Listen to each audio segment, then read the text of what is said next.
सहनौ भुनक्तु सह वीर्यं करवावहै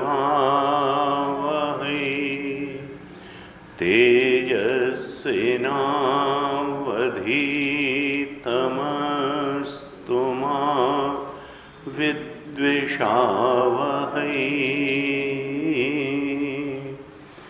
ओम शांति शांति शांति।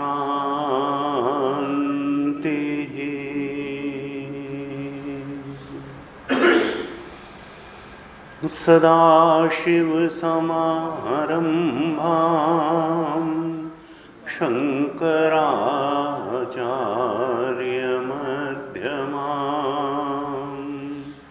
अस्मदाचार्यपर्यन्तां वन्दे गुरुपरम्पराम्। अज्ञानतिमिरान्धस्य ज्ञानाञ्जनशलाकया चक्षुरुन्मीलितं येन तस्मै श्रीगुरवे नमः।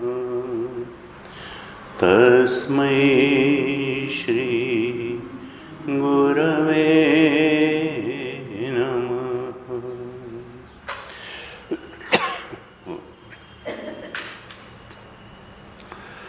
शांति मंत्र का पाठ करते हैं। ओम भद्रं कर्णेभिः शृणुयाम देवाः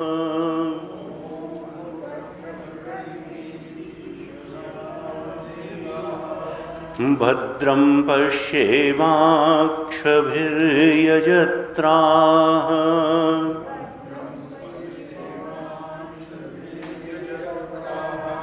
स्थिरैरङ्गैस्तुष्टुवागंसस्तनूभिः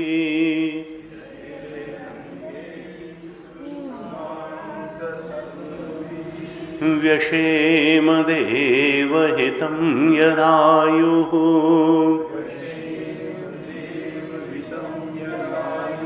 स्वस्ति न इन्द्रो वृद्धश्रवाः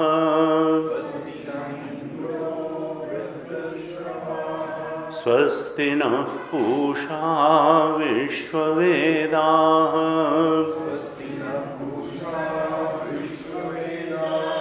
स्वस्ति नस्तार्क्ष्यो अरिष्टनेमिः स्वस्ति नो बृहस्पतिर्दधातु ओम शांति शांति शांति।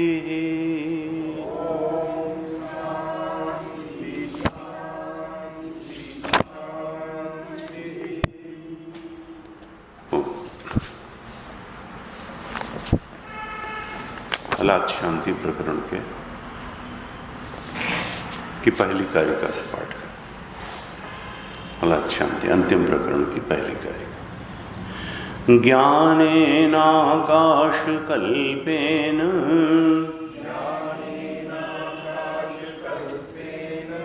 धर्मान्यो गगनोपमान् ज्ञेयाभिन्नेन सम्बुद्धः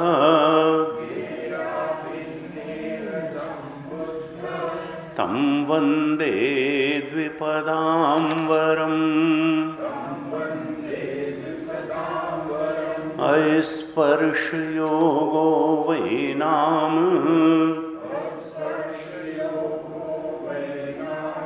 सर्वसत्त्वसुखोहितः अविवादो अविरुद्धश्च देशितस्तं नमाम्यहम् भूतस्य जातिमिच्छन्ति वादिनः केचिदेव हि अभूतस्यापरे धीराः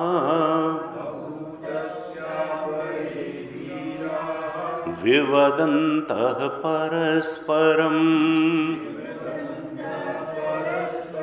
भूतं न जायते किंचित् अभूतं नैव जायते विवदन्तो द्वयाह्येवम्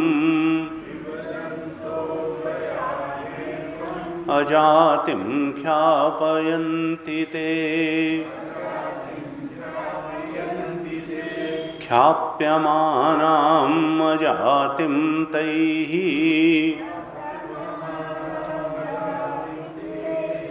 अनुमोदामहे वयम् विवदामो न तैः सार्धम्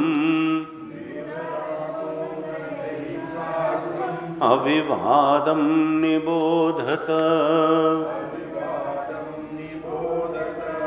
अजातस्यैव धर्मस्य जातिमिच्छन्ति वादिनः अजातोऽयं मृतो धर्मः मर्त्यतां कथमेष्यति न भवत्यमृतं मर्त्यं न मर्त्यम् अमृतं तथा प्रकृतेरन्यथा भावः न कथञ्चित् भविष्यति स्वभावेनामृतो यस्य धर्मो गच्छति मर्त्यताम्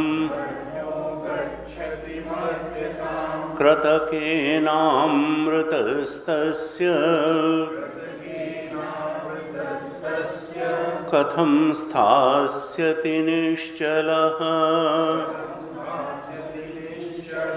सांसिद्धिकी स्वाभाविकी सहजा अकृता च या प्रकृतिः सेति विज्ञेया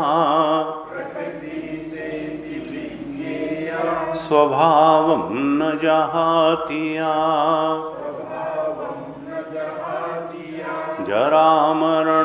जरामरणनिर्मुक्ताः सर्वे धर्माः स्वभावतः जरामरणमिच्छन्तः च्यवन्ते तन्मनीषया च्यवन्ते तन्मनीषया।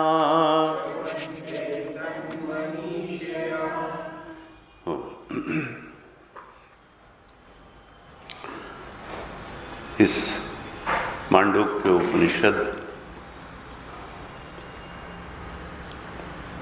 की कारिकाएं, उनको 4 प्रकरणों में गौड़पादाचार्य जी ने बांटा। आगम प्रकरण, वैतथ्य प्रकरण और अद्वैत प्रकरण और अब अंत में अलाद शांति प्रकरण। आगम प्रकरण, वैतथ्य प्रकरण, अद्वैत प्रकरण और ये अंतिम अलाद शांति प्रकरण। इन चारों प्रकरणों में उद्देश्य अद्वैत तत्व की स्थापना करना ही है। अप्रोच अलग अलग है। आगम प्रकरण में ओंकार के निर्णय के माध्यम से अद्वैत तत्व की स्थापना की गई। फिर वैतथ्य प्रकरण में जो बाह्य विषयों में अनेक भेद दिखाई देते हैं, उनको वितथ बता करके, उनको मिथ्या बता करके उसी अद्वैत तत्व की सिद्धि की गई। अद्वैत प्रकरण में शास्त्र का दृष्टांत दे करके और युक्ति द्वारा भी, शास्त्र और युक्ति दोनों के द्वारा उसी अद्वैत तत्व का निश्चय किया गया। तो आगम प्रकरण, वैतथ्य प्रकरण और अद्वैत प्रकरण, तीनों में अद्वैत तत्व की ही स्थापना की गई। और अंत में अद्वैत प्रकरण के अंत में कह दिया कि एतत्तद उत्तमम सत्यम, यही सर्वोत्तम सत्य है कि यत्र किंचित न जायते, कि उत्पत्ति तो हुई ही नहीं है, यत्र किंचित न जायते। यहां पैदा वैदा कुछ नहीं हुआ है और दिखाई बहुत कुछ देता है। यत्र किंचित न जायते, अद्वैत तत्व से कुछ उत्पन्न नहीं हो सकता। जब उत्पन्न ही नहीं हुआ तो नष्ट क्या होगा? यानी ये जन्म मरण सब मिथ्या ही है। ये उत्पत्ति और लीनता, जन्म और प्रलय, ये सब दिखाई देने भर का है। वास्तव में तो एक आत्म तत्व ही सत्य है, अद्वैत तत्व ही सत्य है। इस प्रकार का निर्णय प्रथम तीनों प्रकरणों में किया गया। अब चौथे प्रकरण में, अलात शांति प्रकरण में, गौड़पादाचार्य जी कहते हैं कि ये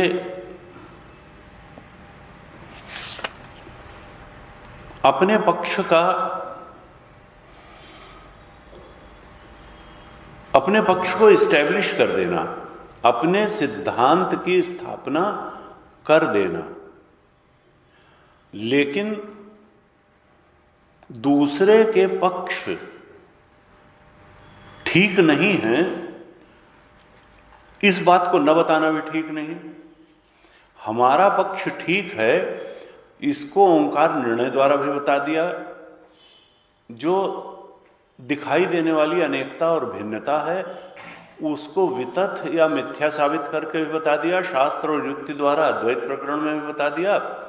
लेकिन फिर इस दुनिया में तो बहुत सारे मतांतर हैं, तो वो सब गलत क्यों हैं, ये बताना भी आवश्यक है।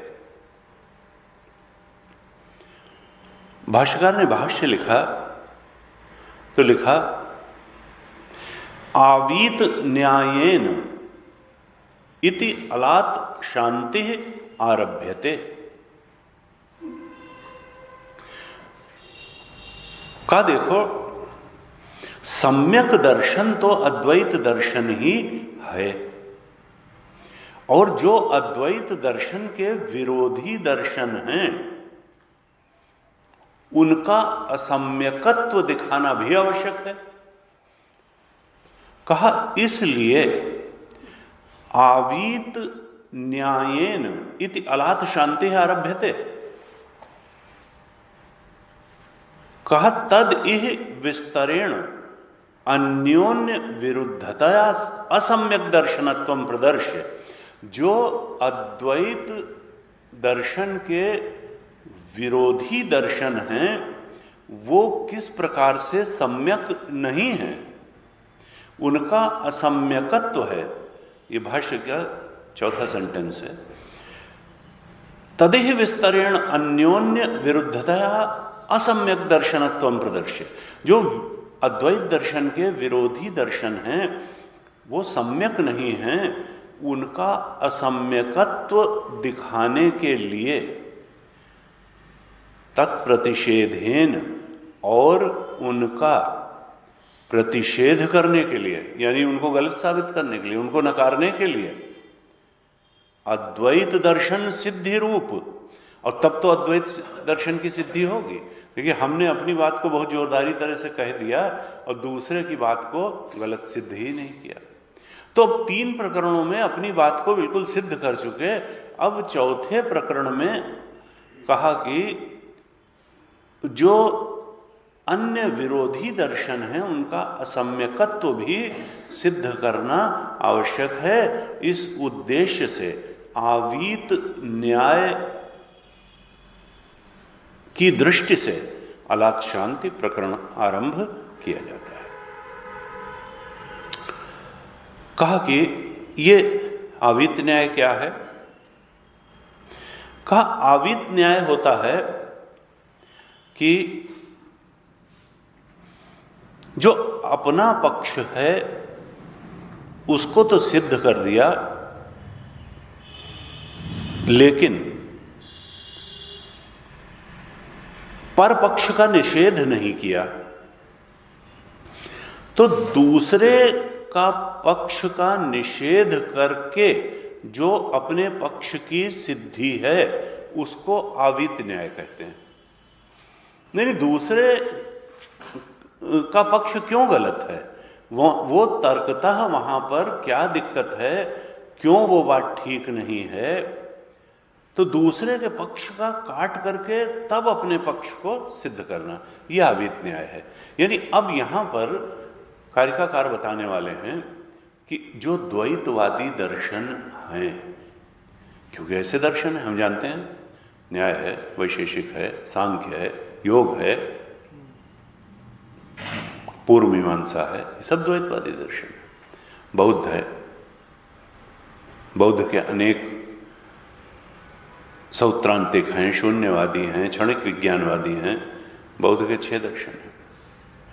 तो ये सब क्यों असम्यक दर्शन हैं, ये क्यों ठीक नहीं हैं, इस बात को बताएंगे, उनको बताएंगे, उनका निषेध करके तब स्वपक्ष की सिद्धि करेंगे। कहा ये आवीत न्याय है। क्यों? क्योंकि द्वैती लोग जो है वो ग्राह्य ग्राहक भाव को सत्य मानते हैं। जो द्वैतवादी हैं वो कहते हैं ना, ग्राह्य भी सत्य है, यानी संसार के विषय भी सत्य हैं, और उसको जानने वाला जो जीवात्मा है वो भी सत्य है। त्रैत भी मानते हैं, जीव जगत ईश्वर तीनों को सत्य मानते हैं। द्वैती या ग्राह्य ग्राहक भाव को सत्य मानते हैं। तो द्वैती लोग जो है ग्राह्य ग्राहक भाव को सत्य मानते हैं, और जो शून्यवादी बौद्ध हैं वो कहते हैं सत्ता नाम की कोई चीज ही नहीं है, शून्य है। प्याज के छिलकों की तरीके से हटाते चले जाओगे, कुछ मिलेगा नहीं इस संसार में। या केले के तने की जो शीत हैं उनको हटाते चले जाओगे तो बीच में खोखला मिलेगा, शून्य है। कोई एक स्थिर अचल शाश्वत आत्मा जैसा अधिष्ठान नहीं है इस जगत का, कहते हैं शून्य है। तो शून्यवादी बौद्ध किसी स्थिर सत्ता को ही नहीं मानते हैं, और द्वैती लोग ग्राह्य ग्राहक भाव को सत्य मानते हैं। लेकिन वेदांत क्या कहता है कि एक आत्म तत्व सत्य है, सच्चिदानंद स्वरूप जो आत्मा है, ब्रह्म है, वो शाश्वत है, वो न पैदा हुआ न वो मरने वाला है, वो हमेशा से था, हमेशा रहेगा, और वही सत्य है, और वही अधिष्ठान है, और वही तुम्हारा दृष्टा बन करके बैठा हुआ है। गीता जी भी कहती हैं वासुदेवः सर्वम इति स महात्मा सुदुर्लभ। वो जो वासयति सर्वान, जो सब में बसता है, जो सबका अधिष्ठान है, जो सब में चेतना बन करके बैठा हुआ है, बस असल में वही है। उसको जानने पर फिर वसुधैव कुटुंबकम हो जाता है। सुभाषित में कहा उदार चरिता नाम तो वसुधैव कुटुंबकम। जो उस बोध की तरफ बढ़ते हैं, बोध में प्रतिष्ठित होते हैं, उनके लिए तो फिर सारी वसुधा अपना कुटुंब ही है। यहां पर भगवान शंकराचार्य ने भाष्य लिखते हुए कहा अन्ते तस्य एतस्य आगमार्थस्य अद्वैत दर्शनस्य प्रतिपक्षभूतां द्वैतनः वैनाशिकाः च तेषां च अन्योन्य विरोधात् राग द्वेषादि क्लेशास्पदं दर्शनमिति मिथ्या दर्शनत्वं सूचितम्। इस अंतिम प्रकरण में अद्वैत दर्शन के विरोधी जो भी द्वैती या वैनाशिक, वैनाशिक कहते हैं बौद्धों को, शून्यवादी बौद्ध, जिन्होंने कि सब विनाशी का कुछ है ही नहीं, यानी तो उनको क्या शब्द देते हैं, वैनाशिक, जिन्होंने कहा कोई सत्ता जैसी है ही नहीं, कुछ अधिष्ठान जैसी चीज है ही नहीं, सब खत्म ही हो जाने वाला है, शून्य है। तो द्वैतना और वैनाशिकाश्च, ये जो प्रतिपक्षी हैं द्वैत दर्शन के, ये क्या हैं? कहा कि ये एक तो अन्योन्य विरोधात, ये एक दूसरे के विरोधी हैं। एक कहता है दो सत्य हैं, एक कहता है सत्य नाम की कोई चीज ही नहीं है। तो ये एक दूसरे के विरोधी हैं। द्वैती भी एक जैसे नहीं है। एक द्वैती एक बात कहता है और दूसरा द्वैती दूसरी बात कहता है। एक द्वैती अपने तर्कों से दूसरे द्वैती के तर्कों को काट देता है, दूसरा वाला पहले के तर्कों को काट देता है। तो ये लोग आपस में द्वैती लोग लड़ते रहते हैं, एक दूसरे के मत का, सिद्धांत का अपने अपने तर्कों से काट करते हैं। और कहा कि ये विरोधी होने के कारण ही राग द्वेषादि क्लेशास्पदम, ये राग और द्वेष आदि क्लेशों के केंद्र हैं। ये राग द्वेष के आदि क्लेश के केंद्र हैं और यही बात इनके मिथ्या दर्शनत्व को सूचित करती है। कोई भी दर्शन जो राग द्वेष का केंद्र बना दे, बन जाए, वो भला सत्य दर्शन हो।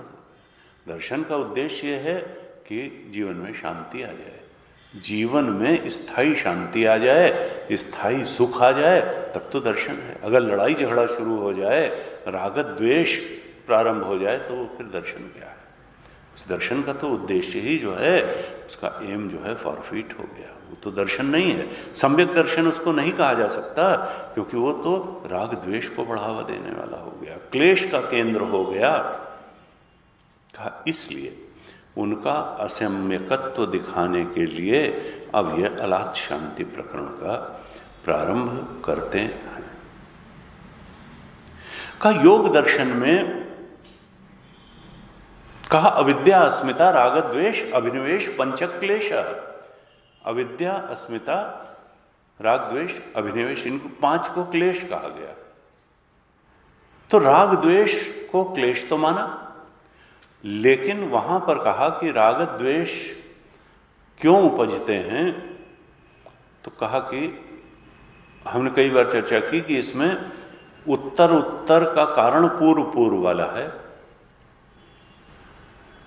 अविद्या जब होगी तो अस्मिता होगी, अस्मिता जब होगी तो राग होगा, जब राग होगा तो किसी से द्वेष भी होगा, और जब ये होगा सब तो अभिनिवेश भी होगा। तो राग द्वेष का कारण वहां पर अविद्या, अस्मिता को बताया। योग दर्शन ने कहा कि जीवन में जो राग द्वेष होता है, इसका कारण अविद्या और अस्मिता है। आत्मस्वरूप के अज्ञान को ही अविद्या कहा, और फिर चूंकि आत्मा के स्वरूप का ज्ञान है नहीं, तो फिर उस मैं का जो स्वरूप समझ में आता है उसी को मैं मान के बैठता है। अहंकार सीमित मैं को ही मैं मानता है, अस्मिता, अहम, विशेष अहम को ही अहम मान लेता है। अस्मिता का मतलब यह है विशिष्ट हम इस फिजिकल बॉडी वाले हैं, हम इस बुद्धि वाले हैं, हमारी डिग्री ये है, हमारी सामाजिक पहचान ये है, हमारी शारीरिक पहचान ये है। इस तरह से विशिष्ट अहम की पहचान किसी के कारण राग द्वेष होता है, और ये अस्मिता का भी माता जी हैं अविद्या। तो अगर इस राग द्वेष से ऊपर उठना है, क्योंकि विशिष्ट अहम या अस्मिता यही राग द्वेष की जननी है, तो राग द्वेष से ऊपर उठने के लिए हमको अपने अहम के निर्विशेष स्वरूप की पहचान करनी होगी। जब तक विशेष अहम को हम मैं माने रहेंगे, तब तक तो राग द्वेष से ऊपर नहीं उठ पाएंगे। अद्वैत दर्शन कहता है कि देखो, उस चेतना को जो तुम्हारे अंदर मैं करके स्फुरित हो रही है, उसकी सारी सीमाओं को, परिच्छिन्नताओं को, उसकी लिमिटेडनेस को तुम मिटा दो। ये सब मिथ्या है। काल परिच्छेद नहीं, वस्तु परिच्छेद नहीं, देश परिच्छेद नहीं, ये तो सब तुम्हारी उपाधि में है।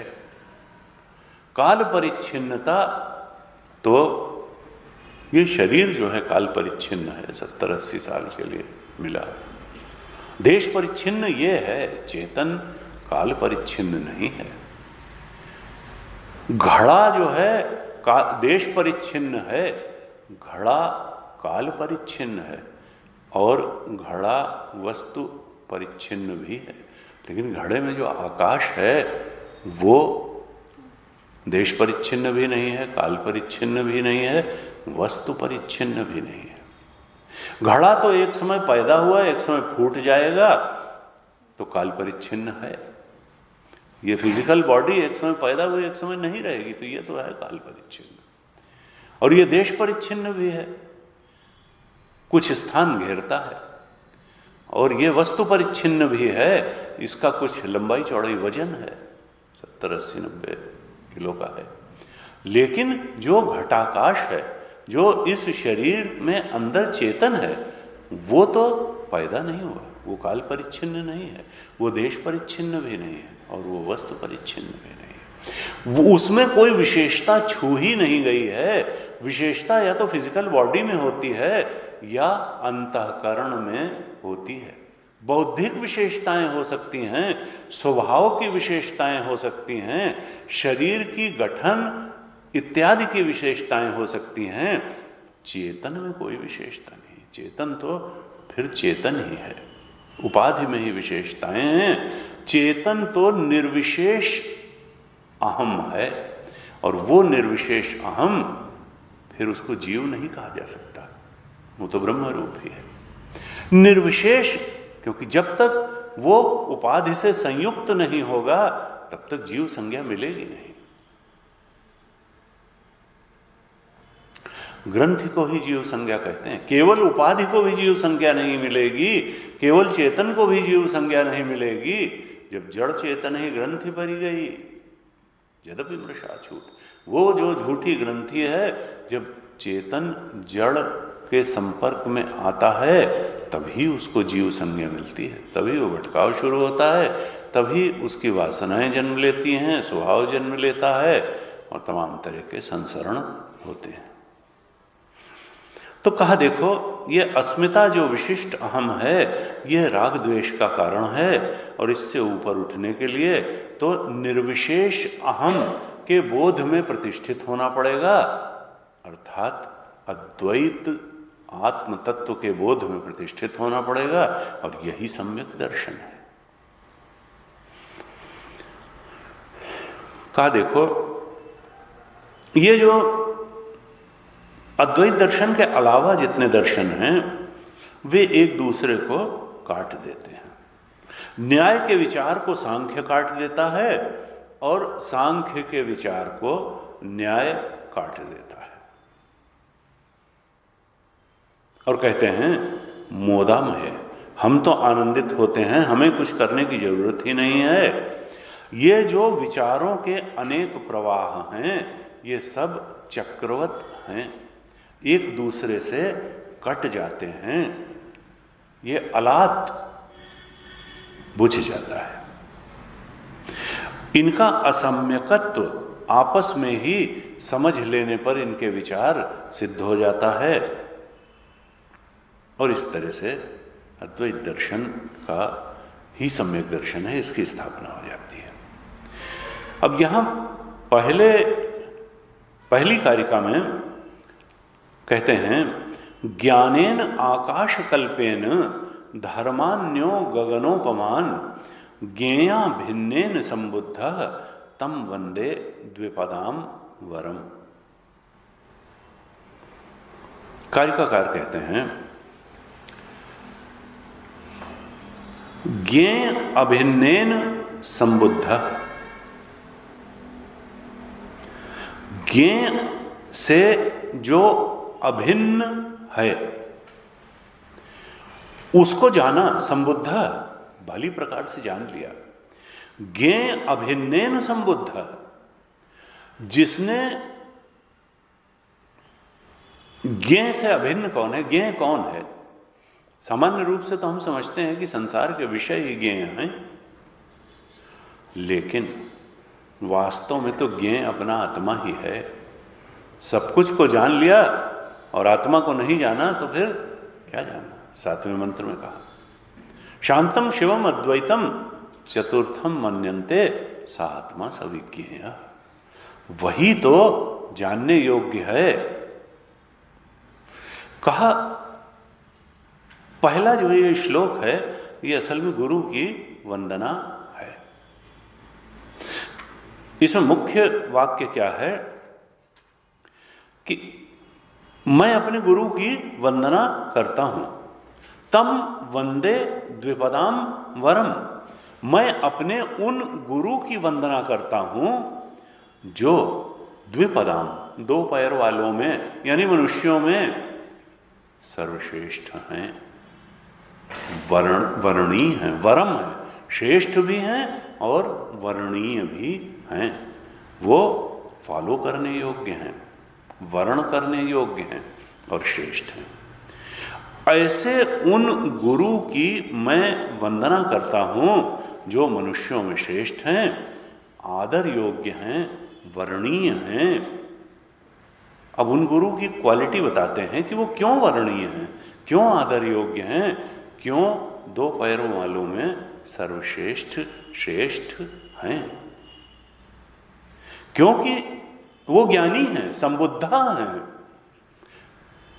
किस चीज को जाना है? संबुद्धा है। हर आदमी कुछ न कुछ जानता है। कहा, ज्ञेय अभिन्नेन संबुद्धा, वो जो ज्ञेय है आत्म तत्व, उसको उन्होंने जाना। और कैसे जाना? पर के रूप में जाना नहीं, अपने से अभिन्न रूप में जाना, यानी अपनी आत्मा के रूप में जान लिया। उसको अपने से अलग करके नहीं जाना, अपने स्वरूप के रूप में उस आत्म तत्व को जान लिया, अभिन्न रूप से जान लिया उस आत्म तत्व को। उस आत्म तत्व को अपने आपा के रूप में जान लेने के कारण वो द्विपदाम वरम हो गए, वो मनुष्यों में श्रेष्ठ हो गए, वर्णीय हो गए। इसलिए उन पुरुषोत्तम को मैं क्या करता हूं? नमस्कार करता हूं, उनकी वंदना करता हूं, उनको नमस्कार करता हूं। और कहा कि पहली पंक्ति में क्या कहते हैं कि उस आत्म तत्व को जब जाना, अपने से अभिन्न रूप में जाना, तो ज्ञान कैसा था? कहा, ज्ञानेन आकाश कल्पेन। वो किस ज्ञान से जाना? क्या बुद्धि जिस प्रकार से जानती है चीजों को उस तरह से जाना? कहा, नहीं, ये बुद्धि जो है ये ज्ञेय को प्रकाशित करती है। वह जो ज्ञान है, जो नॉलेज इटसेल्फ है, जो ज्ञान मात्र है, तो बुद्धि तो एक करण है, एक उपकरण है। बुद्धि के माध्यम से, बुद्धिकरण है, उपकरण है, औजार है, टूल है। वह ज्ञान जब बुद्धि में से होकर के प्रवाहित होता है, तब वो संसार के ज्ञेय विषयों को प्रकाशित करता है, जानता है। जैसे घड़ा, तो बुद्धि तो घड़े को जानती है, कुर्सी को जानती है, हाल को जानती है, गाड़ी को जानती है। बुद्धि कारण है और वो संसार के ज्ञेय को जानती है। लेकिन ज्ञान कहां से आ रहा है? बुद्धि में से आ रहा है? नहीं, वो आत्म तत्व से आ रहा है, जो सच्चिदानंद है, जो चित स्वरूप है, ज्ञान स्वरूप है। उस आत्मा से ज्ञान बुद्धि में प्रवाहित होता है और फिर बुद्धि उस ज्ञान से संसार के विषयों में जानती है। लेकिन ये गुरु जो हैं, इन्होंने उस बुद्धि वाले ज्ञान से संसार के विषय रूप में उस अद्वैत तत्व को नहीं जाना है। इन्होंने तो आकाश कल्पेन ज्ञानेन, आकाश सदृश ज्ञान से धर्मान्यो गगनोपमान। उन धर्म का मतलब जीव है, हम पहले भी इस पर चर्चा कर चुके हैं। तो ये जो जीव है, जीव चेतन है, जीवात्मा है, तो जीवात्मा को में जो आत्म तत्व है, उसको आकाश सदृश ही जान लिया। यानी नाम रूप छोड़ करके उस जीव का जो स्वरूप है, जो चेतन मात्र है, जो ज्ञान मात्र है, उस जीवात्मा के का जो आकाश सदृश रूप है। आकाश सदृश रूप का मतलब क्या है? कि जिसका कोई रूप ही नहीं। आकाश का क्या रूप है? रूप तो अग्नि तत्व से चालू होता है। यानी जो निराकार है, जो अरूप है, उसके रूप को जान लिया। जो निराकार है उसको जान लिया, जो अरूप है उसको जान लिया। और जिस ज्ञान से वो जाना गया वो बौद्धिक ज्ञान नहीं था, वो ज्ञानेन आकाश कल्पेन, वह आत्मा से ही आत्मा को जाना गया। आकाश सदृश ज्ञान से आकाश सदृश जीवों को जान लिया गया। सोई जानत तुम देहु जनाई, और जानत तुम्हें हो जाई। आत्मा हो करके ही आत्मा को जाना जाता है, बुद्धि से आत्मा को नहीं जाना जा सकता है। यही कहने का अर्थ है। बुद्धि से तो विषयों को ही जाना जाता है। आकाश सदृश ज्ञान से आकाश सदृश जीवों के धर्मों को जान लिया। आत्मबोध से सर्वात्म बोध की प्राप्ति हो गई। तो ये जो पहला श्लोक है, ये गुरु की वंदना है और बड़े पारमार्थिक भाव से गुरु की वंदना है। गुरु कौन है? जो अद्वैत संप्रदाय के कर्ता हैं। कहते हैं जो हमारे गुरु हैं वो अद्वैत तत्व में प्रतिष्ठित हैं, अद्वैत संप्रदाय को चलाने वाले हैं, और उन्हें हम अद्वैत रूप से ही नमस्कार करते हैं। भाष्यकार ने लिखा, तत्र अद्वैत दर्शन संप्रदाय कर्तुः अद्वैत स्वरूपेण एव नमस्कारार्थो अयम आद्यः श्लोक है। यह प्रथम श्लोक जो है अद्वैत संप्रदाय के जो कर्ता हैं गुरु, उनको अद्वैत रूप से नमस्कार करने के लिए ही ये पहला श्लोक है। आचार्य पूजा ही अभिप्रेतार्थ सिद्ध्यर्थे इष्यते शास्त्र आरंभे। कहते हैं कि जो शास्त्र के आरंभ में ही आचार्य की पूजा, गुरु की पूजा की आवश्यकता होती है, इष्ट है।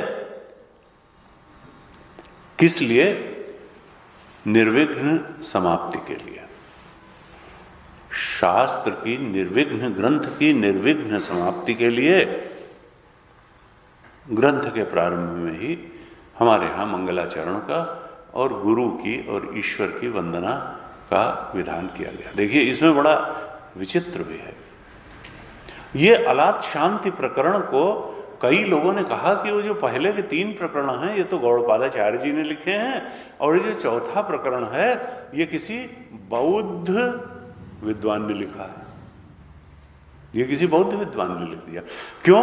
क्योंकि इसमें जो प्रतीक लिए गए हैं वो बौद्ध दर्शन से बहुत मिलते जुलते हैं, बौद्ध ग्रंथों में मिलते हैं। यहां तक कि ये जो अलात का प्रतीक है ये भी बौद्ध ग्रंथों में बहुतायत से जो है पाया जाता है। वह ये प्रतीक वहां से लिया गया। और दूसरा कहते हैं कि देखो, जब 3/4 ग्रंथ लिखा जा चुका उसके बाद ये मंगलाचरण करने का क्या मतलब है? मंगलाचरण तो शुरू में किया था तो ये 4थे प्रकरण में आकर के गुरु वंदना का क्या मतलब है? बाकी इसलिए ये कुछ अलग है, ये उन 3 में ना शामिल किया जाए भाई। तो खैर इसको जो है ज़्यादातर लोग, कुछ लोगों ने इस पर उठाया है, लेकिन हमारे गुरुदेव और कई लोगों ने कहा कि ऐसा कुछ नहीं, ये बिल्कुल जो है। और इसमें बहुत सारी रिपीटिशन भी है। कारिकाएं जो हैं जो पहले के प्रकरणों में आ चुकी हैं, बहुत सारी कारिकाओं का रिपीटिशन है। ये भी एक बताया कि भाई वो क्यों ऐसा करेगा, मंगलाचरण क्यों करेगा, प्रतीक क्यों लेगा बौद्ध धर्म के। तो कहा कि नहीं, ऐसा नहीं है। रिपीटिशन कई बार उपनिषदों में भी होता है। ये इस बात के लिए है कि जो लेखक है वो बल देना चाहता है जिन बातों पे, उनको रिपीट करता है। तो कहा आचार्य की पूजा शास्त्र के आरंभ में की।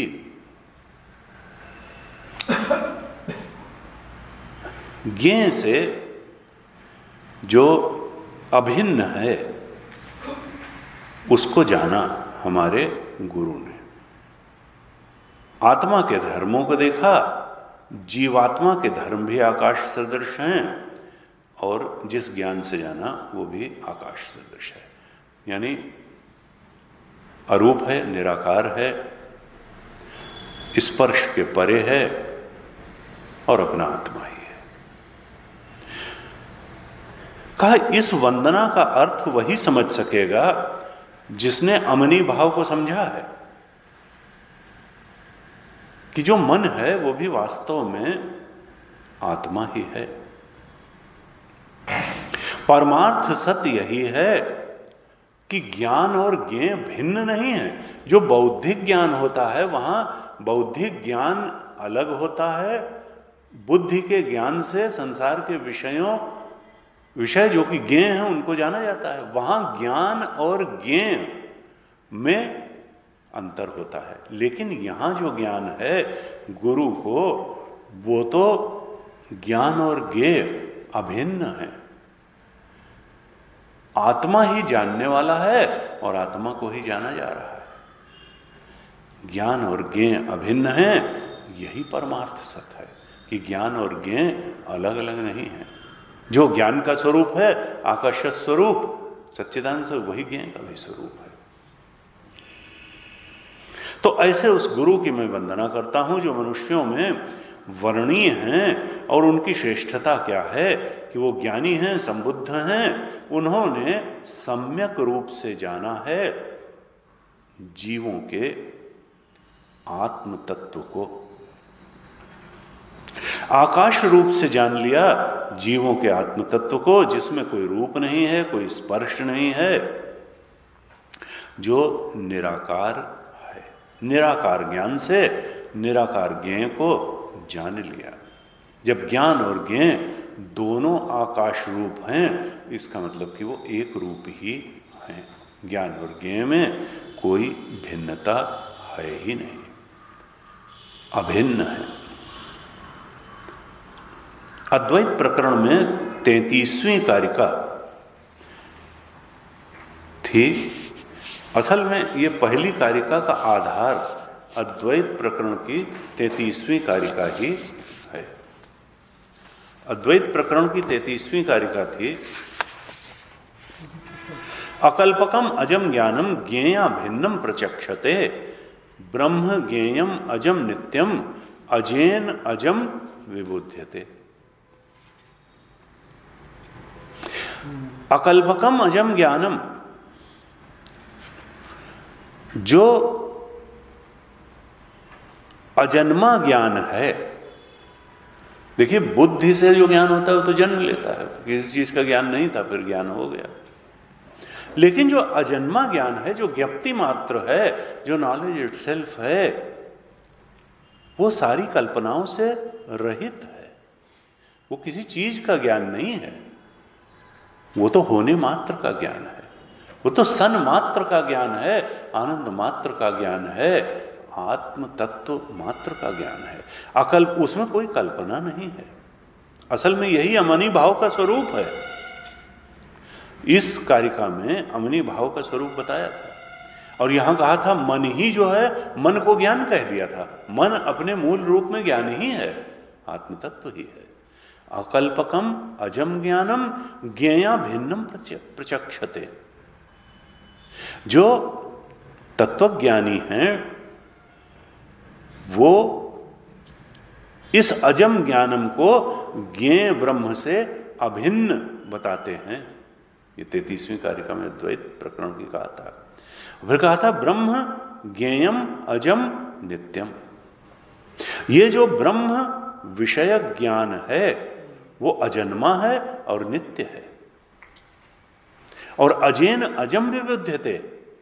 इस अज ज्ञान से ही अज ब्रह्म को जाना जाता है। ब्रह्म भी अज है और ये ज्ञान भी अज है, अजन्मा है, यानी द्वैत है ही नहीं। अज से ही अज जाना जाता है, यानी बुद्धि से या मन से नहीं जाना जाता है। आत्मा, ये मन जब चिदात्म रूप से ही निर्धारित हो जाता है, बस तब उस आत्म तत्व का ज्ञान हो जाता है। अमनी भाव प्राप्त होते ही उसका ज्ञान होता है। ये मन मन नहीं है। जब मन चिदात्म रूप से निर्धारित हो जाता है, जब ये जान लिया जाता है कि मन भी मिथ्या है और मन स्पंदन भी मिथ्या है, जब मन से भी सत्य बुद्धि कट जाती है और मन स्पंदन से भी सत्य बुद्धि कट जाती है, बस तब अजेन अजम विबुध्यते। अज से, ज्ञान से अज ब्रह्म जान लिया जाता है। 33वीं कारिका में असल में ये जो अलात शांति प्रकरण की पहली कारिका है, उसका जो मूल है, उसकी आधार कारिका अद्वैत प्रकरण की यही 33वीं कारिका है। यहां भी बात वही कही गई है जो 33वीं कारिका में, लेकिन यहां पर गुरु वंदना के साथ कही गई कि तम वंदे द्विपदाम्बरम। जिन्होंने इस प्रकार से मन की अमनी दशा को जान लिया, जिन्होंने ज्ञान और ज्ञेय की अभिन्नता को जान लिया, ऐसे उन गुरु की हम वंदना करते हैं, हम उनको नमस्कार करते हैं कि वो हमारे वर्णीय हैं।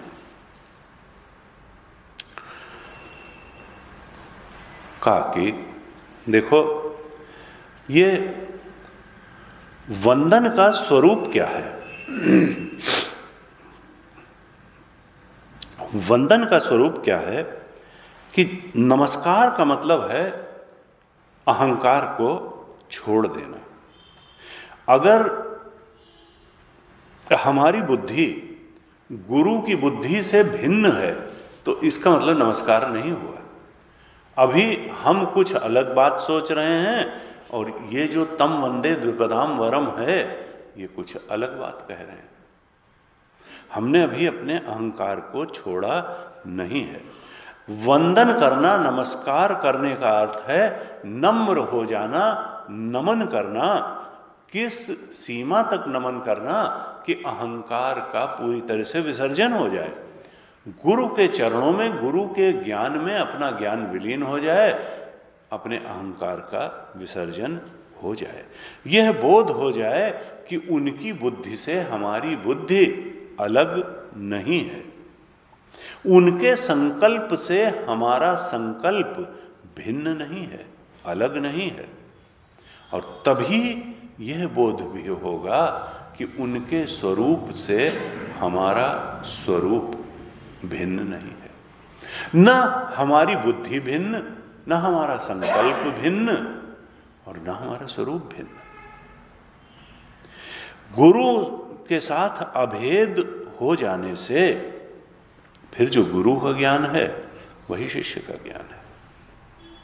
और अगर शिष्य का ज्ञान गुरु के ज्ञान से कुछ अलग है तो इसका मतलब है कि अभी ठीक तरह से नमस्कार हुआ ही नहीं, पूरी तरह से अहंकार का विसर्जन हुआ नहीं, अभी बुद्धि अलग से जागृत है।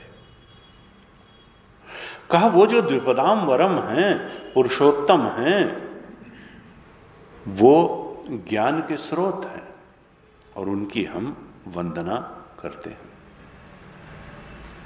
उन्होंने अपने स्वरूप को जान लिया। ज्ञान का विषय ज्ञान और ज्ञाता, ये कहते हैं ना, ज्ञान का विषय है बाहर और ज्ञाता है और ज्ञान है, ये त्रिपुटी कहते हैं ना। सामान्य रूप से तो ये त्रिपुटी से ही तो ज्ञान होता है। हम ज्ञाता हैं और ये माइक ज्ञ है और इसका ज्ञान हो रहा है। ज्ञाता ज्ञ ज्ञान, इस तरह से साधारण रूप में ज्ञान होता है। कहा लेकिन ये तीनों जब एक हो जाते हैं,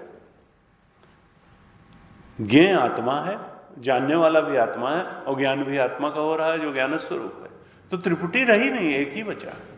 ज्ञाता ज्ञ और ज्ञान ये अभिन्न हो गए, स्वयं के रूप में इनको जान लिया गया। जो ज्ञ है वही ज्ञाता है और उसी का ज्ञान हो रहा है। ये त्रिपुटी रही ही नहीं, एक ही हो गया। कहा मुझसे भिन्न कुछ है ही नहीं। गुरु कौन है जिसने जान लिया कि मुझसे भिन्न कुछ है ही नहीं, सब कुछ के रूप में मैं ही तो हूं। कहा ऐसे वो गुरुदेव हैं, उनका नाम तुम पुरुषोत्तम कहो, नारायण कहो, गुरु कहो, वही द्विपदाम वरम हैं, वही वर्णीय हैं, वही आदरणीय हैं, उन्हीं को मैं नमस्कार करता हूं। इस प्रकार से ये पहली कारिका में गुरु वंदना की गई और ज्ञान के स्वरूप को एक बार फिर से बड़े स्पष्ट रूप से कारिकाकार ने इसमें बताया। दूसरी कारिका में क्या कहते हैं,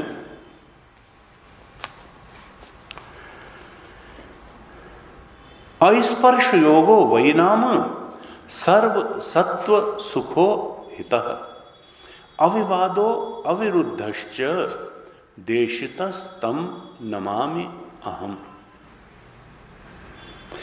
अस्पर्श योगो वै नाम, जो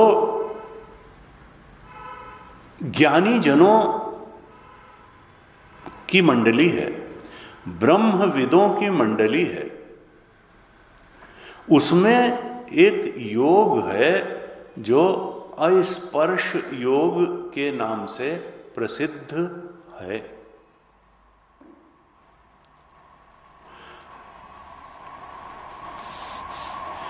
भाष्यकार लिखते हैं भाष्य में, अधुना अद्वैत दर्शन योगस्य नमस्कारः तत्स्तुतये। अद्वैत दर्शन योग की स्तुति के लिए अब ब्रह्म विद्या को, अद्वैत दर्शन को अस्पर्श योग का नाम दे करके कहते हैं नमामि अहम्, उसको नमस्कार किया जा रहा है।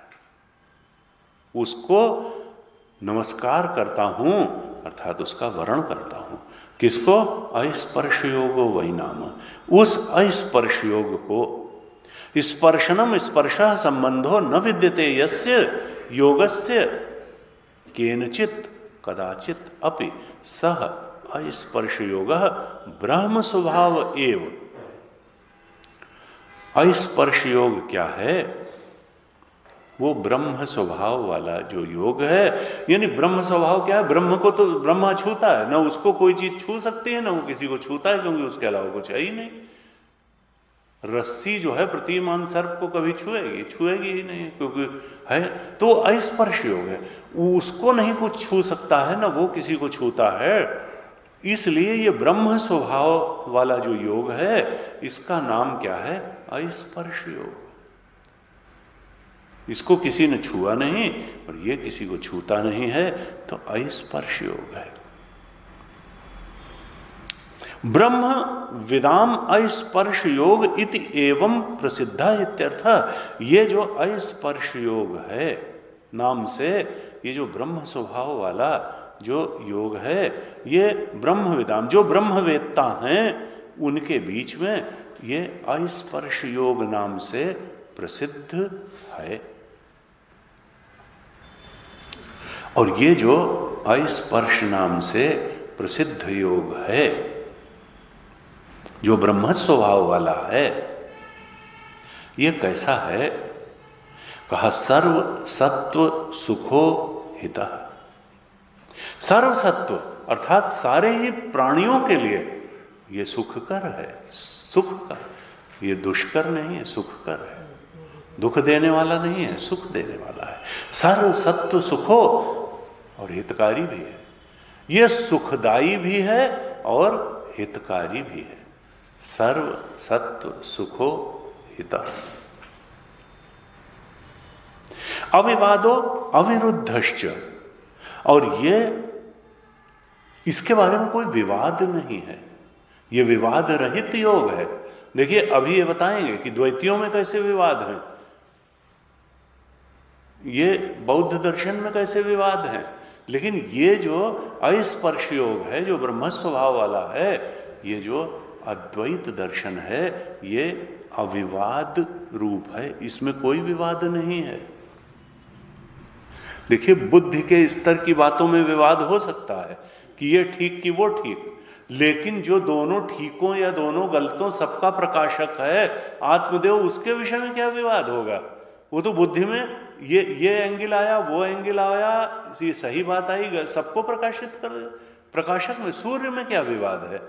वो गंदगी, और इसमें हो सकता है कि वो ये स्वच्छ हैं, ये मलिन हैं, ये हैं, ये हैं, लेकिन प्रकाशक में कौन सा विवाद है? आत्मदेव में तो कोई विवाद है ही नहीं, अविवाद हो। और वो किसी के विरुद्ध भी नहीं है, वो तो जो भी आता है उसको प्रकाशित कर दिया। बुद्धि में अच्छी बात आई तो प्रकाशित कर दिया, खराब बात आई तो प्रकाशित कर दिया, बीच की बात आई तो प्रकाशित कर दिया। जो प्रकाशक है वो विवाद रहित है और किसी के भी विरोध में है नहीं। ये जो ब्रह्म स्वभाव वाला अस्पर्श योग है, ये विवाद रहित है और ये किसी के विरोध में नहीं है। अविरुद्धश्च, इसका कोई प्रतिपक्षी है ही नहीं।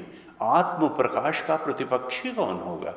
बुद्धि के स्तर पर तो पक्ष प्रतिपक्ष हो सकते हैं, आत्मा के स्तर पर पक्ष और प्रतिपक्ष की कोई बात ही नहीं है। कहा देशितः तम नमामि हम। देशितः यानी उपदिष्ट। ये योग प्राप्त कैसे हुआ? कहा गुरु परंपरा से उपदिष्ट हुआ है। ये देशितः गुरु परंपरा से उपदेश के द्वारा यह योग गुरु शिष्य परंपरा में प्राप्त होता चला आया है। ऐसे उस गुरु परंपरा से उपदेश के माध्यम से प्राप्त इस अस्पर्श योग को मैं नमामि अहम्, मैं नमस्कार करता हूं, अर्थात मैं इसका वर्ण करता हूं। तो कहा कि कुछ चीजें इसमें बताई कारिका में कि जो ब्रह्म विद्या है यही अस्पर्श योग नाम से प्रसिद्ध है, और इस ब्रह्म विद्या का मैं वंदन करता हूं, वर्ण करता हूं, प्रतिपादन करता हूं। और फिर क्या बताते हैं कि ये मत समझना कि ये दुख देगी, ये सभी जीवों के लिए सुखकारी है, ये निर्विवाद है, ये अविरुद्ध है, ये गुरु परंपरा से उपदिष्ट है, ये ब्रह्म स्वभाव वाला योग है, आत्म स्वभाव वाला योग है।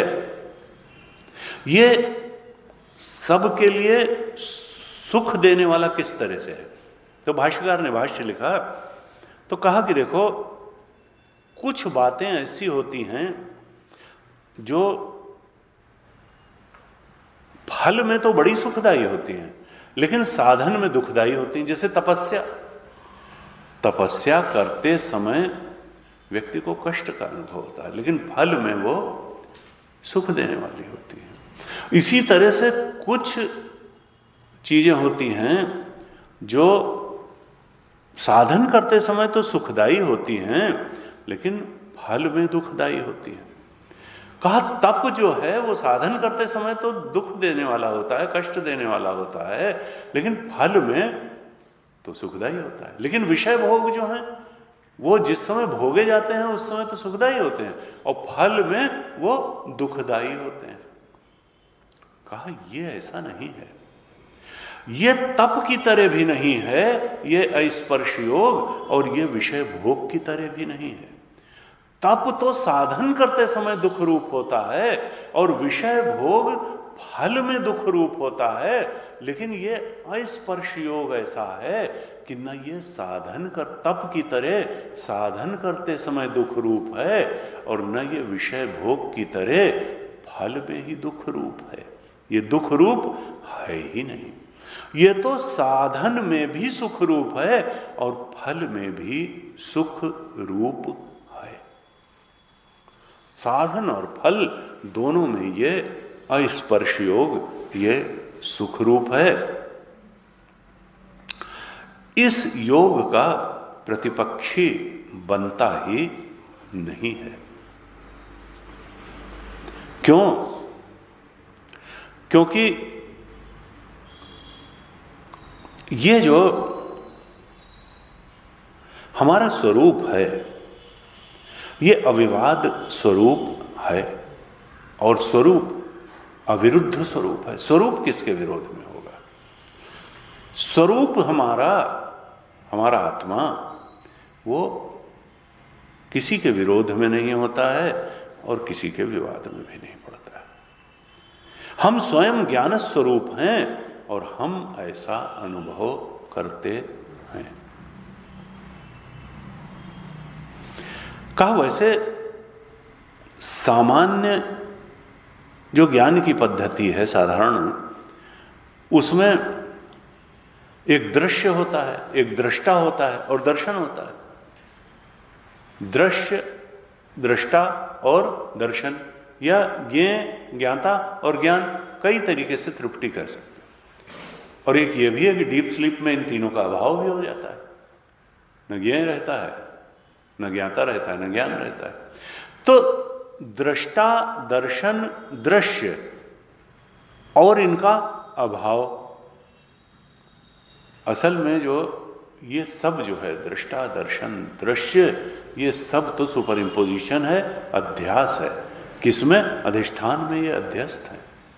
वह अधिष्ठान जिसमें दृष्टा, दर्शन और दृश्य और इनका अभाव सब कुछ अध्यस्त रहता है, सर्पवत होता है, उस रज्जु स्थानी जो अधिष्ठान है, जो हमारा अपना आत्मा है,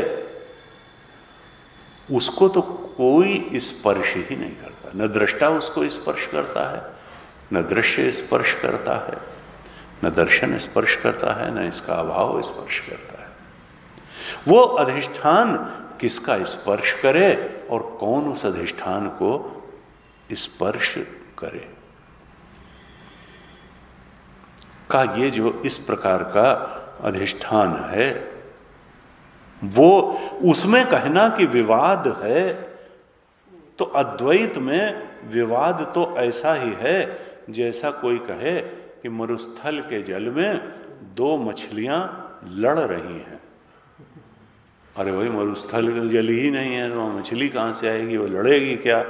अरे वो तो मिथ्या है, मरुस्थल का जल ही मिथ्या है, उसकी मछली भी मिथ्या है, उसका लड़ना भी मिथ्या है। वो जो है वो तो अद्वैत तो अविवाद है। बच्चे जो है दिवाली में जब चीनी के खिलौने बनते हैं तो वो कहता मैं हाथी लूंगा, मैं घोड़ा लूंगा, कोई कहता मैं शेर लूंगा, और है क्या? चीनी। बच्चे चीनी के बजाय खिलौने की आकृति के लिए लड़ रहे हैं, नाम रूप के लिए लड़ रहे हैं। ये विरोध कुछ वैसा ही है, ये विवाद कुछ ऐसा ही है। असल में तो वहां एक अद्वैत तत्व है। कहा देखो, जो ब्रह्म है वो अभी होगा, यानी काल परिच्छिन्न नहीं होगा। जो अभी नहीं है वो ब्रह्म नहीं हो सकता है, क्योंकि ब्रह्म काल से अपरिच्छिन्न होता है। ब्रह्म अभी होगा, इस समय होगा, और अगर नहीं होगा तो फिर वो अविनाशी कैसे होगा? इस समय तो उसका विनाश है, इसका मतलब। तो ब्रह्म अगर अभी नहीं है तो वो अविनाशी नहीं है। अगर ब्रह्म यहां नहीं है तो फिर वो पूर्ण भी नहीं होगा।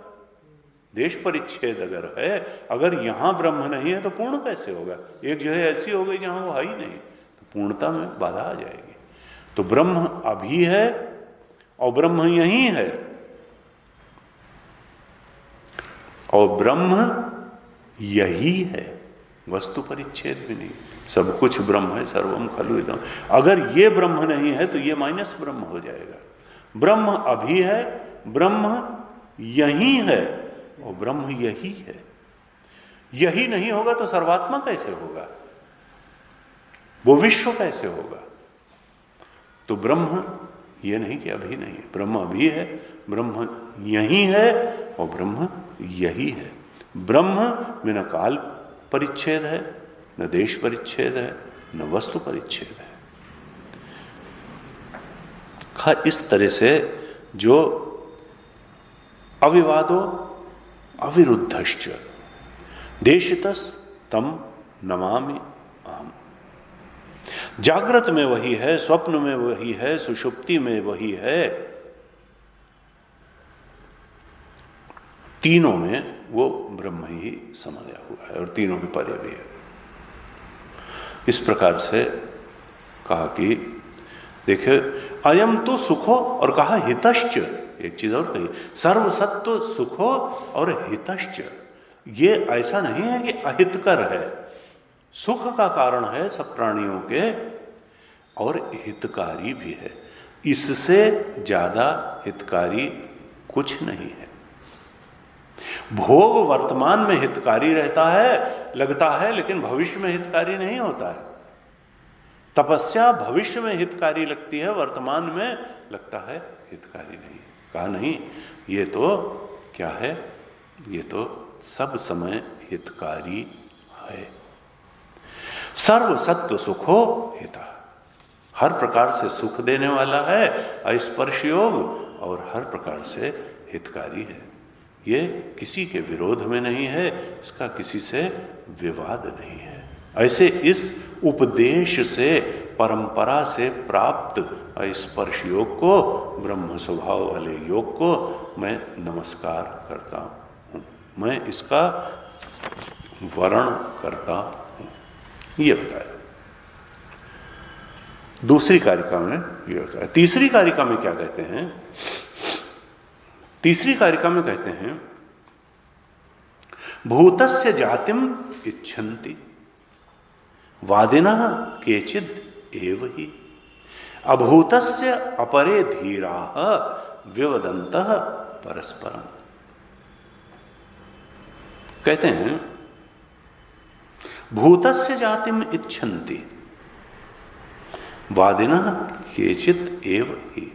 कुछ ऐसे वादी हैं, वादी का मतलब द्वैतवादी, अद्वैत तो मेन सिद्धांत हो गया, अब उससे उसके जो वादी हैं यानी द्वैतवादी, तो वादिनः केचिद एव ही, कुछ द्वैतवादी ऐसे हैं, केचिद एव वादिनः भूतस्य जातिम इच्छन्ति, वो कहते हैं कि जो उत्पत्ति हुई है वो भूतस्य जातिम, यानी भूत का मतलब जो पहले से था, यानी जो पहले से विद्यमान था उससे उत्पत्ति हुई। हमने पहले थोड़ी चर्चा की थी, यानी सत्कार्यवाद। दो वाद हैं द्वैतियों में, एक है सत्कार्यवाद और एक है असत्कार्यवाद। तो सत्कार्यवादी क्या कहते हैं कि देखो चीज पहले से थी और फिर वो प्रकट हुई, अगर होती ही नहीं तो प्रकट कहां से होती, एकदम ही अगर न होती तो कहां से प्रकट होती। यह है सत्कार्यवादी, यानी जो कार्य है उसका कारण कुछ न कुछ था तब तो कार्य प्रकट हुआ, यानी कारण जो था वो सत्य था एक्चुअली विद्यमान था, भूत था। भूतस्य जातिम इच्छन्ति, किसी विद्यमान वस्तु को ही उत्पत्ति का कारण मानते हैं, विद्यमान वस्तु से ही उत्पत्ति मानते हैं कुछ द्वैती, अर्थात वो सत्कार्यवादी हैं। ये कौन है? सांख्य और योग। सांख्य और योग ये सत्कार्यवादी हैं, ये भूतस्य जातिम इच्छन्ति हैं। ये कहते हैं कि विद्यमान थी कोई वस्तु, कारण रूप में कुछ थी, ऐसा नहीं कि फ्रॉम नथिंग नहीं आई चीज। तो विद्यमान वस्तु से कार्य की उत्पत्ति हुई। ये सत्कार्यवादी हैं सांख्य और योग। कहा अभूतस्य अपरे धीराः विवदन्तः परस्परम। कारिकाकार कहते हैं कि ये जो सांख्य और योग वाले हैं ये तो सत्कार्यवादी हुए, ये विद्यमान वस्तु से उत्पत्ति मानते हैं, लेकिन जो दूसरे द्वैती हैं जो असत कार्यवादी हैं ये कौन है? ये हैं न्याय और वैशेषिक। ये न्यायिक और वैशेषिक जो हैं, जो दूसरे द्वैती हैं, ये असत कार्यवादी हैं। ये कहते हैं कि नहीं, पहले से कोई विद्यमान वस्तु अगर प्रकट हो गई तो फिर प्रकट क्या हुई, वो तो थी ना, पहले कुछ नहीं था। ये अविद्यमान वस्तु से उत्पत्ति मानते हैं। अभूतस्य अपरे धीराः। अब देखिए कटाक्ष कर रहे हैं, भाई ये धीरा है भाई, जबकि धीरा कौन होता है? कठोपनिषद का शिष्य है धीरा। कश्चित् धीरा प्रत्यगात्मानमैक्षत परांचिखानी वितरण स्वयंभू तस्मात् परां पश्यति नान्तरात्। कश्चित् धीरा प्रत्यगात्मानमैक्षत आवृत। तो कठोपनिषद का शिष्य धीरा, धीरा धीमंत बहुत बार भाष्यकार कहते हैं। तो यहां पर कटाक्ष करने के लिए कहा भाई ये बड़े धीर हैं। धीर का अर्थ भाष्यकार ने जब भाष्य लिखा तो कहा अविद्यमानस्य अपरे वैशेषिकाः नैयायिकाः धीराः धीमन्तः प्रज्ञाभिमानिनः इत्यर्थः। यहां धीरा धीमंता तो कहा, लेकिन ये नहीं है कि कोई आत्मज्ञानी है, ये प्रज्ञाभिमानी है। इनको अपनी मूर्खतापूर्ण बुद्धि पे बड़ा नाज है, ये प्रज्ञाभिमानी है। कहा धीरा धीमंता प्रज्ञाभिमानिनः, अपनी गलत बात पर इनको बड़ा अहंकार है, ये प्रज्ञाभिमानिनः इत्यर्थः। ये धीरा का यहां पर यह अर्थ किया। कि ये जो न्यायिक और वैशेषिक हैं, ये असत कार्यवादी हैं। ये कहते हैं कि अविद्यमान वस्तु से उत्पत्ति हुई, जबकि सांख्य और योग ये सत्कार्यवादी हैं और ये कहते हैं नहीं, विद्यमान वस्तु से उत्पत्ति हुई। कहते हैं विवदंतः परस्परम। भाष्यकार ने लिखा विवदंतो विरुद्ध वदंतः ही अन्योन्यम इच्छन्ति जेतुम इति अभिप्राय। ये एक दूसरे के विरोध की बात करते हैं, एक दूसरे से विवाद करते हैं। विवदंतः अर्थात विरुद्ध भाषण करते हैं। क्यों विरुद्ध भाषण करते हैं? ये एक दूसरे को जीतने की इच्छा से विरुद्ध भाषण करते हैं। एक दूसरे पर चाहते हैं कि हमारी बात सिद्ध हो जाए। ऐसे विवाद करते हुए ये जैसे हार जीत के मैदान में डटे हुए हैं। का देखो, कार्य उसे तो नहीं कह सकते हैं जिसका प्राग भाव न हो। कार्य का अर्थ क्या है कि जो पहले न हो और अब हो तो उसी को तो कार्य कहेंगे। अगर पहले से ही वो चीज है तो वो कार्य कहां से होगी? कॉज एंड इफेक्ट में यही है। अगर इफेक्ट पहले से ही है तो वो कार्य क्या हुआ? कार्य तो उसी को कहेंगे जिसका पहले अभाव हो, प्राग भाव हो। पहले अभाव होगा और अब भाव होगा तो उसको कार्य कहेंगे। इसीलिए कोई भी दार्शनिक जीव की उत्पत्ति नहीं मानता है। क्यों? क्योंकि उसका प्राग भाव नहीं था। जीव अनादि है, जीव अनादि है, जीव का प्राग भाव नहीं था। लेकिन शरीर की उत्पत्ति मानता है क्योंकि शरीर का पहले अभाव था और फिर शरीर का भाव हो गया। लेकिन जीव की उत्पत्ति नहीं। जीव तो अनादि है, ये शरीर अनादि नहीं। तो शरीर की तो उत्पत्ति मानी जाती है, लेकिन जीव की उत्पत्ति कोई दार्शनिक नहीं मानता है। क्यों? क्योंकि शरीर का तो अभाव था, लेकिन जीव का तो प्रागभाव नहीं था। नैयायिक जो हैं, जो असत कार्यवादी हैं, वो मानते हैं कि घट जो है वो मिट्टी में नहीं रहता, पहले से मिट्टी में नहीं रहता है। लेकिन सांख्यवादी सत्कार्यवादी मानते हैं कि नहीं,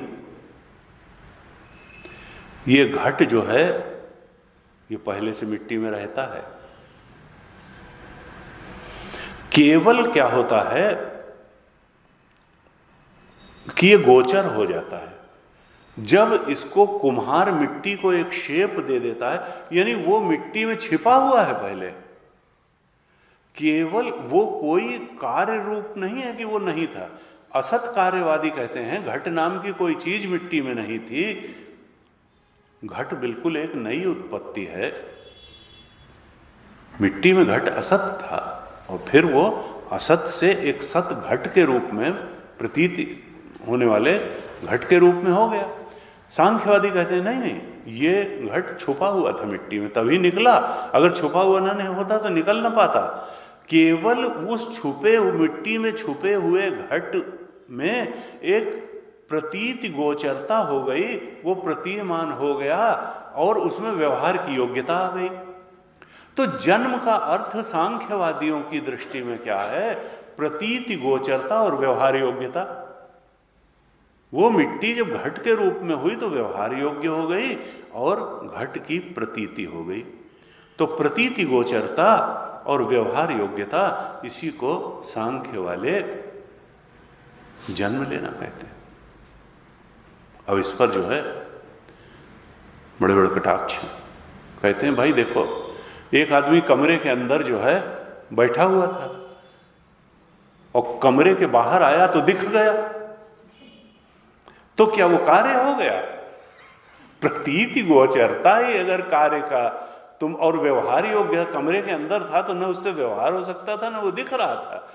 वो कमरे के बाहर निकल करके आया तो अब उसमें व्यवहार भी उससे कर सकते हो, वो दिख भी गया, तो इसका मतलब ये थोड़ा कि वो इफेक्ट हो गया और पहले वो कार्य ना, ये सब बेकार की बात है।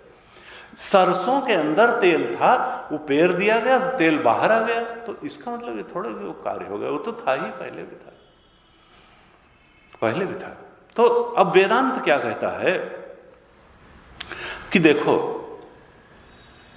ये जो सांख्य कहता है सत्कार्यवाद, कि देखो जो पहले से था उसका प्रकट हो जाना, उसकी प्रतीति हो जाना, यही जन्म है। तो भाई जो पहले से ही है उसका जन्म क्या स्वीकार करोगे? इसलिए ये बात कुछ अपील नहीं करती है, इसलिए सांख्य गलत है। जो पहले से था ही उसकी प्रतीति को ही जन्म नहीं माना जा सकता, इसलिए सत्कार्यवाद का कोई मतलब नहीं है, सांख्य गलत है। और फिर कहा कि जो पहले से नहीं है, तो भाई असत से सत कैसे उत्पन्न हो जाएगा? इसलिए न्याय भी गलत है। ना सतो विद्यते भावो, ना भावो विद्यते सता, गीता में कहा कि असत से सत उत्पन्न नहीं हो सकता, और जो सत पहले से था ही अब उससे उत्पन्न क्या होगा? यानी मतलब क्या है कि देखो दोनों ही गलत हो, ना सत से सत उत्पन्न हो सकता है, ना असत से सत उत्पन्न हो सकता है। उत्पत्ति नाम की कोई चीज ही नहीं है, तुम लोग खामखा झगड़ा के, अद्वैत है, उत्पत्ति तो प्रतीति मात्र है, उत्पत्ति जैसी कोई चीज नहीं है। ना सत्कार्यवाद ठीक है, ना असत्कार्यवाद ठीक है। असल में उत्पत्ति हुई ही नहीं, यही तो हम भी कह रहे हैं। अजातवाद ही ठीक है, अजात ही ठीक है, न सत से सत उत्पन्न हो सकता। फिर तो कई सत हो जाएंगे, अगर सत से सत, तो फिर एक सत सत नहीं रह जाएगा, एक सत तो गौण सत हो जाएगा, एक मुख्य सत हो जाएगा।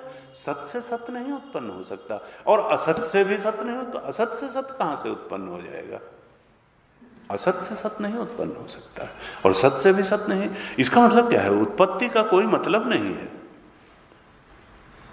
जो पहले से, अब उसमें क्या कहा कि सांख्य ने कहा कि देखो जो पहले से विद्यमान है वही पैदा होता है। अजीब अजीब दृष्टांत भी देते हैं। भूत का मतलब क्या है? जो पहले से विद्यमान है। भूतस्य जातिमिच्छन्ति, सांख्य ने कहा कि जो पहले से विद्यमान है वही पैदा होता है। ये प्रकृति में हर चीज के बीज पहले से पड़े रहते हैं।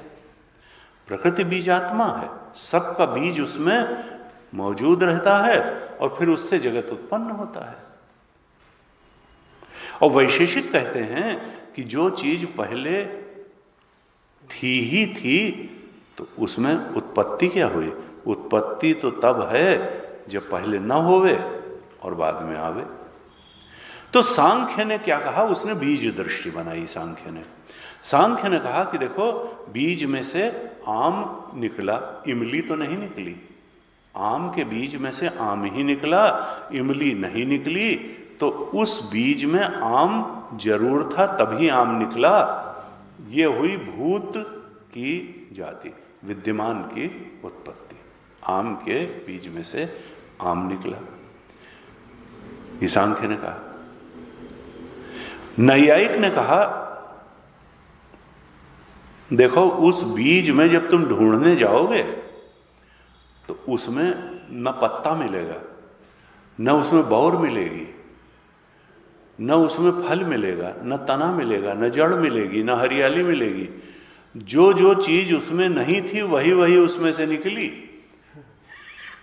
से तर्क देते, जो जो चीज उसमें नहीं थी वही वही निकली। तो इस तरह से दोनों में विवाद छिड़ा। ये जो विरुद्धवाद है, विवाद है, कहा ये पीढ़ी दर पीढ़ी परंपरा से ये उस विवाद को चालू रखे हुए हैं। इसीलिए कटाक्ष करते हुए कारिकाकार ने इनको कहा धीराः। ये जो विवाद रखने वाले हैं कम धैर्यशाली नहीं हैं, ये धीरा हैं, क्योंकि ये बहुत लंबे समय से इस प्रकार के बेकार के विवाद को बनाए हुए हैं। जबकि बात यह है कि अजातवाद ही ठीक है, सत से सत की उत्पत्ति नहीं हो सकती। सत जब है ही तो उससे उत्पत्ति क्या होगी सत की। और असत से भी सत की उत्पत्ति ना सतो, गीता ने बिल्कुल लिखा, ना सतो विद्यते भावो न अभावो विद्यते सत। सत का कभी अभाव नहीं होता और असत का कभी भाव नहीं होता है। असत है ही नहीं और सत का कभी अभाव नहीं। असत नाम की कोई चीज नहीं है। एक आत्म तत्व का पसारा है, वह चेतन तत्व ही है। इस प्रकार से ये तीनों कारिकाओं में भाष्यकार ने थोड़ा सा द्वैतियों का द्वंद्व दिखाते हुए अद्वैत की स्थापना की। आज यहीं तक रखते। ओम पूर्णमदः पूर्णमिदं पूर्णात् पूर्णमुदच्यते पूर्णस्य पूर्णमादाय पूर्णमेवावशिष्यते। ओम शांति शांति शांति।